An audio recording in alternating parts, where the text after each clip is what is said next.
মাহঁতক প্ৰদীপ নাথ প্ৰয়াত প্ৰদীপ নাথ নিজৰ জনগোষ্ঠীৰ জাতিৰ বাবে এজন সক্ৰিয় নেতা আছিল, সক্ৰিয় প্ৰতিনিধি আছিল।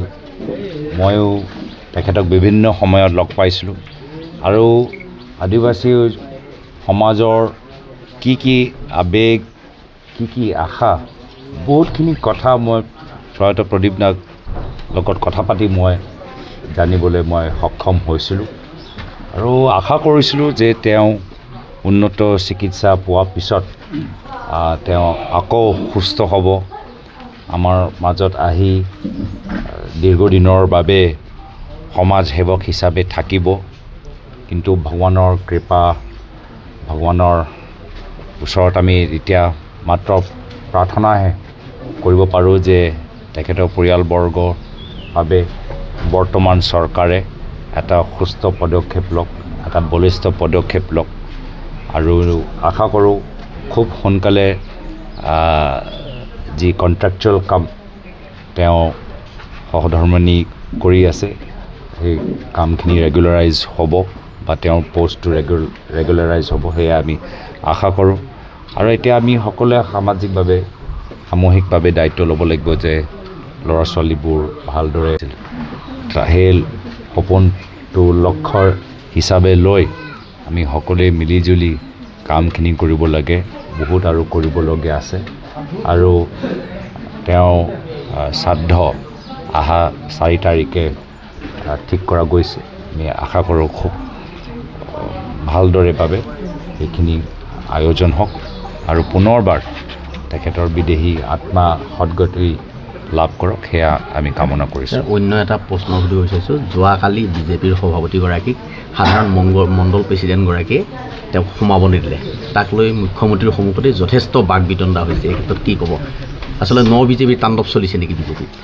এইখিনি কথা মই আগতেও কৈছিলোঁ যে নলবাৰীত বিজেপি কৰ্মীখিনি মাত্ৰ জয়ন্ত মল্ল বৰুৱাকহে চিনি পায় আৰু হিমন্ত বিশ্ব শৰ্মা ডাঙৰীয়াক চিনি পায়। নলবাৰী বিজেপি এতিয়া আগৰ দৰে প্ৰকৃত বিজেপি হৈ থকা নাই। তেওঁলোকে মাত্ৰ জয়ন্ত মল্ল বৰুৱা ডাঙৰীয়া চিনি পায় আৰু হিমন্ত বিশ্ব শৰ্মা ডাঙৰীয়া চিনি পায়। এই দুয়োজনৰ বাহিৰে আৰু কাকো তেওঁলোকে চিনি নাপায়। এই বিজেপি দলৰ ৰাজ্যিক সভাপতিয়ে হওক বা অসম বিজেপি দলৰ তত্ত্বাৱধায়ক কিয় নহওক, তো সেয়াও তেওঁলোকৰ ভিতৰৰ বাস্তৱ স্থিতি।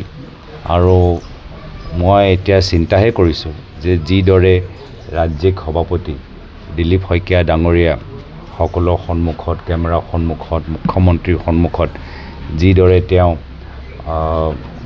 টানকৈ কথাবোৰ ক'লে, কোনদিনালৈকে তেওঁৰ চকী থাকে মই নাজানো। যিহেতু সকলোৱে অৱগত যে হিমন্ত বিশ্ব শৰ্মা ডাঙৰীয়া পিছৰ পৰা চুৰি মাৰাত উস্তাদ। তেওঁ সৰ্বানন্দ সোণোৱাল ডাঙৰীয়াই সেইখিনি কাম কৰিলে, প্ৰয়াত তৰুণ গগৈদেৱৰ লগতো সেইখিনি কাম কৰিলে। তো এতিয়া নিশ্চয় তেওঁ ভাবিবলৈ আৰম্ভ কৰিলেই। তো দিলীপ শইকীয়া ডাঙৰীয়াৰ প্ৰতি মোৰ চিন্তা আছে যে তেওঁ কোনদিনা তেওঁৰ চকী থাকে আৰু কোনদিনা হিমন্ত বিশ্ব শৰ্মা ডাঙৰীয়া আঁতৰাই দিয়ে।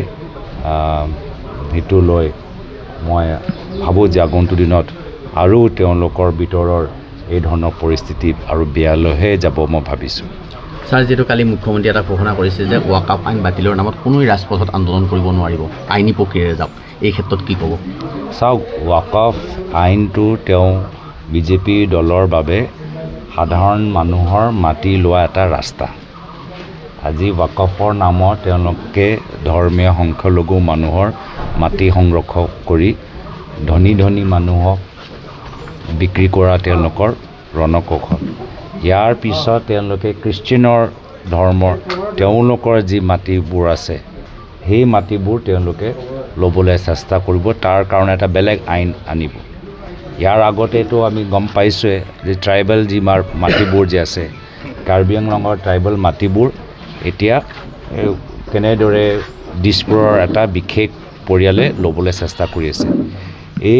এয়া গোটেই ৰণকৌশল হৈছে মাটি লোৱা আৰু মাটি লৈ তেওঁলোকে কেনেদৰে বিক্ৰী কৰিব পাৰে এয়া হৈছে তেওঁলোকৰ এটা ৰণকৌশল আমালোকৰ মাজত ধৰ্ম লৈ আমাক বিভাজন কৰি থাকিব আৰু দুখীয়া মানুহৰ পৰা তেওঁলোকে মাটি এনেদৰে সংৰক্ষণ কৰি বা এনেদৰে তেওঁলোকে টানি লৈ কাঢ়ি লৈ তেওঁলোকে আৰু ধনী হ'বলৈ বিচাৰে আজিৰ তাৰিখত আপোনালোকে যিমানবোৰ বসুন্ধৰা 1 2 3 কওক অসমৰ মানুহৰ 1% লাভ হৈছে আৰু প্ৰায় 99% লাভ হৈছে দিছপুৰত থকা এটা বিশেষ পৰিয়ালৰ এনেকুৱা যেন হৈ গৈছে গোটেই অসমৰ মাটিৰ ওপৰত মাত্ৰ দিছপুৰৰ এটা বিশেষ পৰিয়ালৰ অধিকাৰ আছে আপোনালোকৰ অধিকাৰ নাই সাধাৰণ মানুহৰ অধিকাৰ নাই